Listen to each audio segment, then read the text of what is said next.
Yeah. The Lord be with you. And with your spirit. A reading from the Holy Gospel according to St. John. Glory to you, O Lord.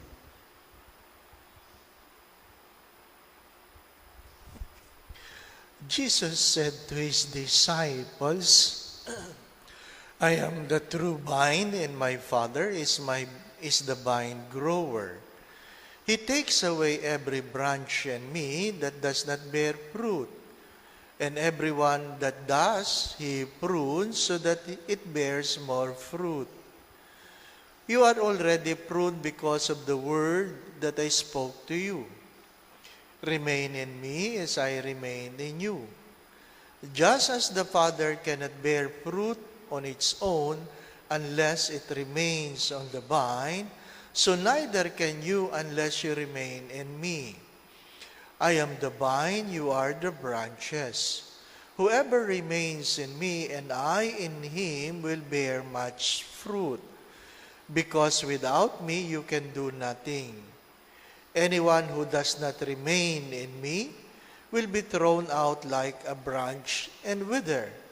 People will gather them and throw them into a fire, and they will be burned. If you remain in me and my words remain in you, ask for whatever you want, and it will be done for you. And by this is my Father glorified, that you bear much fruit and become my disciples.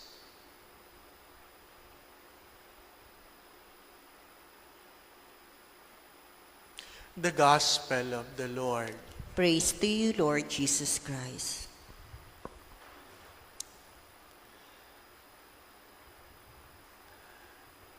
The last time we had flowers in the altar was March 14. And after that, wala na. And today we tried to find one as we celebrate the memorial or the feast of Our Lady of Fatima.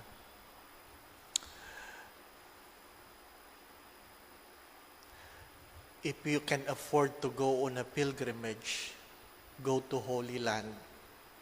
After going to Holy Land, 2 places I want you to go. If you can still afford, go to Fatima or go to Lourdes. 2 places. 2 places where people come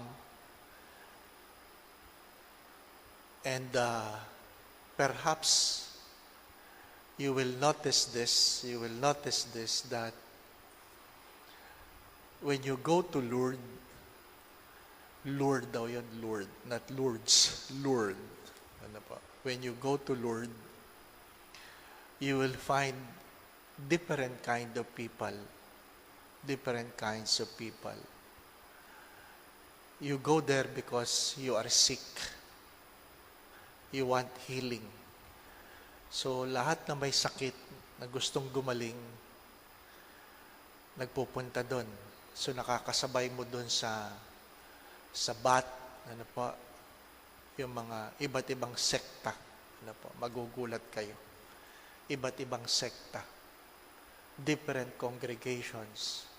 Different faith. Maybe because if you are sick, and you will always find ways to be healed. But if you go to Fatima, you will only find Catholics. That's the difference.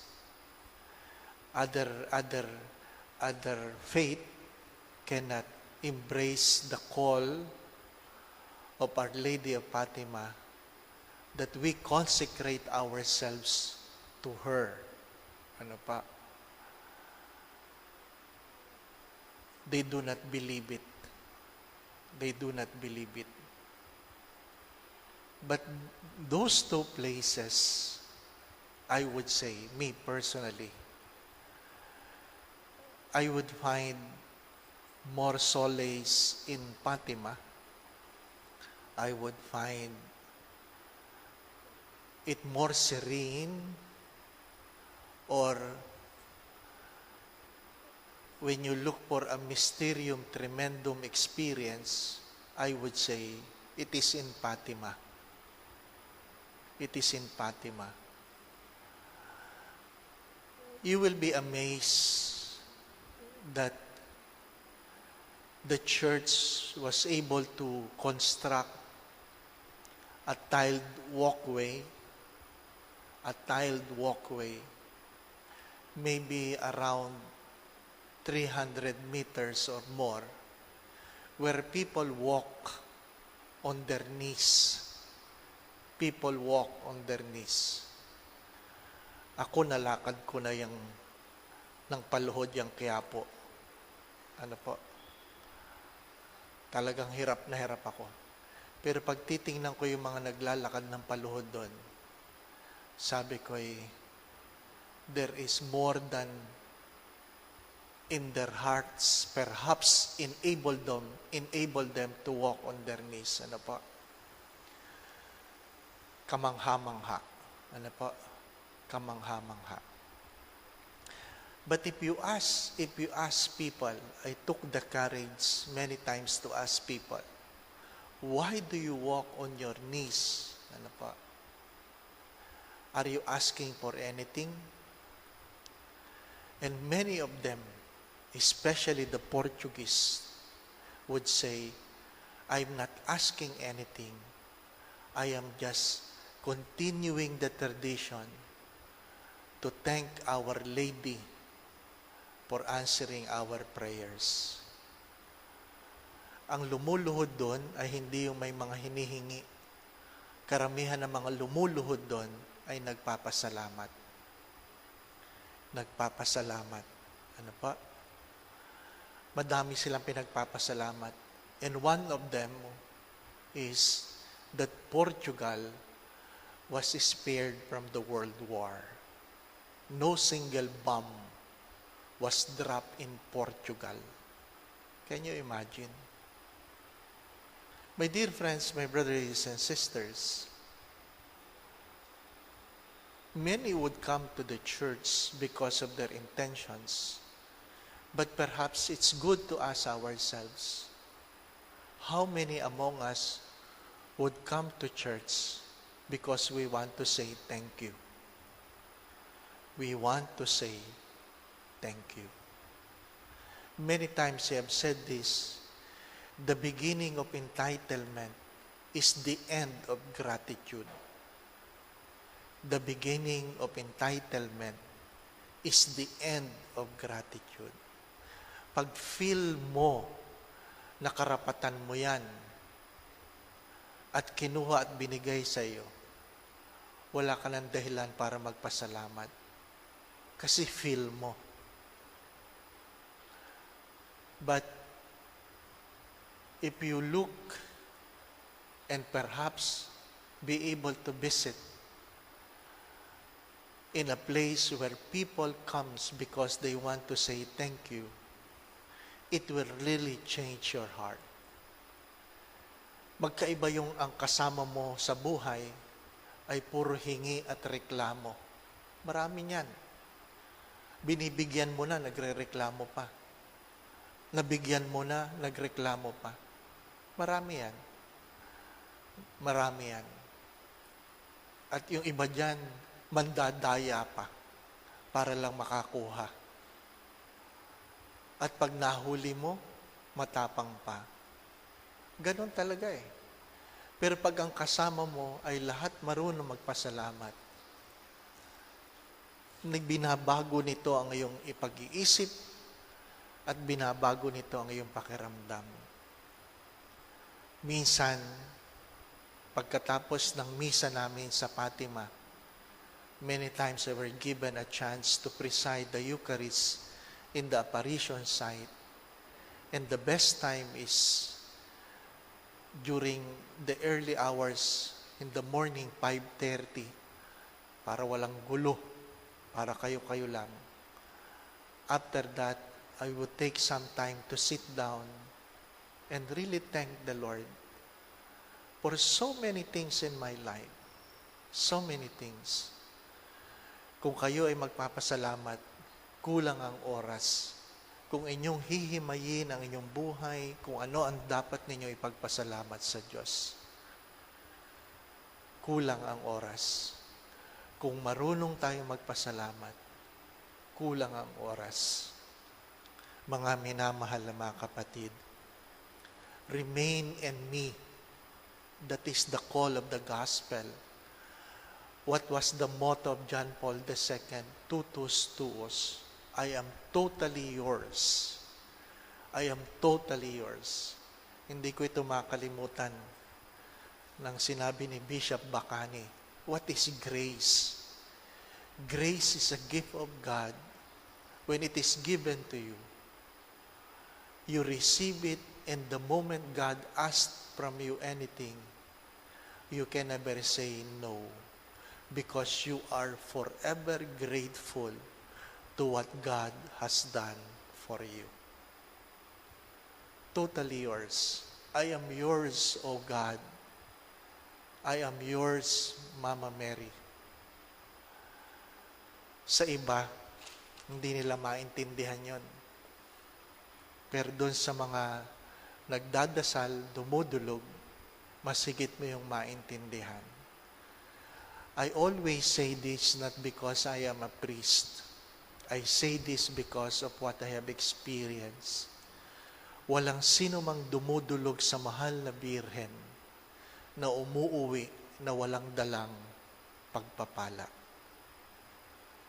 Walang sino mang dumudulog sa mahal na birhen. No one comes to Our Lady, go home unaided, na hindi nakatanggap ng biyaya. Of course, hindi niya ipagpipilitan ang kanyang sarili. But my dear friends, my brothers and sisters, it's good perhaps to take some time to ask yourselves in your many complaints about life, what are the reasons for you to say thank you? What are the reasons for you to say thank you? Last Sunday, we just celebrated Mother's Day. Sabi nga ng anak, pagdating, sabi niya, Ma, nasaan ang damit ko? Ma, nasaan ang ganito? Ma, nasaan ang sapatos ko? Ma, nasaan ang isusot ko? Ma, nasaan yung babaunin ko? Ma, nasaan ang gagamitin ko? Ma, nasaan ang susi? Lahat, ma, nasaan? Lahat, ma, nasaan? At minsan wala ang mama niya. Nandun ang papa niya. Ang tanong lang ng anak, Pa, nasa si mama? Yun lang ang tanong, no? Hindi maitanong kay Papa, nasaan? My dear friends, my brothers and sisters, perhaps in this way you will understand. When you look at Mary, you can ask the same question, Ma, bakit?